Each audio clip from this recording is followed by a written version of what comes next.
Hello. Okay, we're on lesson 12 now of trying to follow Brother Lawrence's ways of how he found continual peace and joy by talking and walking with God. Um, he writes a letter. It was his first letter that they found to someone who had asked him, how do you have that continual joy and peace? And he writes to the person, having found in many books different methods of going to God and studying many different practices of the spiritual life, I ended up being puzzled and more confused than actually doing what I was looking for, which was nothing but how to become entirely God's. This made me resolve to give the all for the all. So, after having given myself entirely to God, I renounced, for the love of God, everything that was not Him, and I began to live as if there were none but God and I in this world. And you may ask, how do we do that? Because we are not alone. We have lots of people around us, lots of work. So how do we do this? And I believe that the answer is that you include God in your thoughts. That when you get up in the morning, you immediately are thinking of God. When you go to do your job, you're thinking that God is right there with you, and sometimes you can talk to Him. We do talk to ourselves when we have problems with a job or anything that you are making or building or teaching children. Occasionally, people sometimes talk to themselves and they ask themselves a question. you know, this isn't working. Why isn't it working? Well, instead of asking ourselves, we can ask God who is in us and who is with us.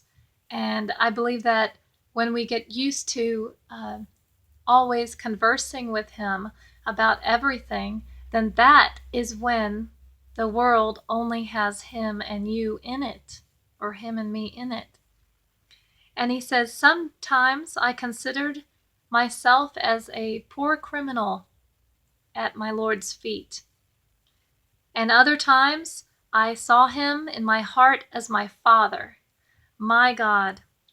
I worshipped Him the oftenest I could, keeping my mind in His holy presence and recalling it as often as I found it wandered away from Him. And that's what I've been doing lately. I realize that every time I'm troubled or worried about something or depressed or sad by something else that happens, whatever, or even feeling sick sometimes, it's actually because I stopped thinking of God. And I've only realized this in the past week. When I'm thinking of God, which means just saying, God is with me. Sometimes that's all I think. God is with me. God loves me. That's all. Those words are what I put in my head. And sometimes it's a lot more, and sometimes more things come to me that I know must be God telling me, I love you, and look at all the gifts you're having and miracles that happen.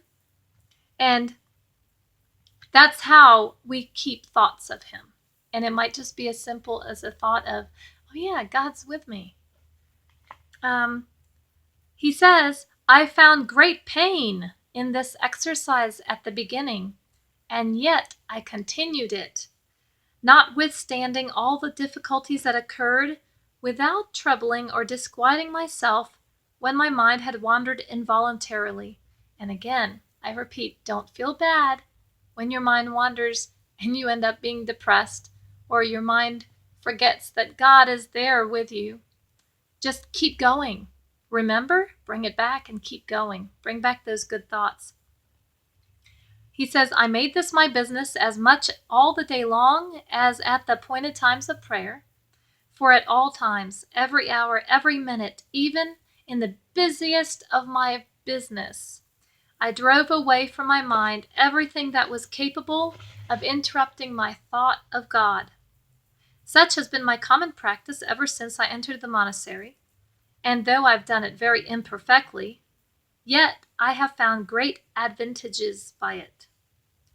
These I well know are to be imputed to the mere mercy and goodness of God, because we can do nothing without him, and I still less than any. But when we are faithful to keep ourselves in his holy presence and set him always before us, this not only stops our offending him and doing anything that may displease him, at least willfully, but it also puts in us and gives us a holy freedom. And if I may so speak, a familiarity with God, wherewith we ask, and that successfully, the graces we stand in need of. By often repeating these acts, they become habitual, and the presence of God is given to us and is on us as if it were natural to us. And then he goes on to say, give God thanks. And basically what it's saying is, if we stick to this, if we hang on to our bringing back our thoughts to God, and it says we can ask God for the grace that we need. We can ask God for comfort. We can ask God for peace and joy, and we will get it. God will give us a grace to bear anything in this life on earth. And the whole thing about the holy freedom, yes, we might give ourselves to God, but it's such a freedom from fear. It's a freedom from anxiety, from depression, from the hurriness of life. It's such a huge holy freedom. So that's my word today for you all, is to remember, don't get discouraged when we forget to think of God. Just bring our thoughts right back to God. He loves you. He loves me. And he loves that we're trying to get closer and to love him. And the more that I love God, the more I feel his love. And I think that's the whole amazing thing about this whole study, this lesson, is that the closer we try to get to God, the more peace we start receiving from God. And I can't explain it. You have to experience it yourself. But the more you love God, the more you're going to feel his love. Have a great day, evening, night, morning, whatever, wherever you are. Bye.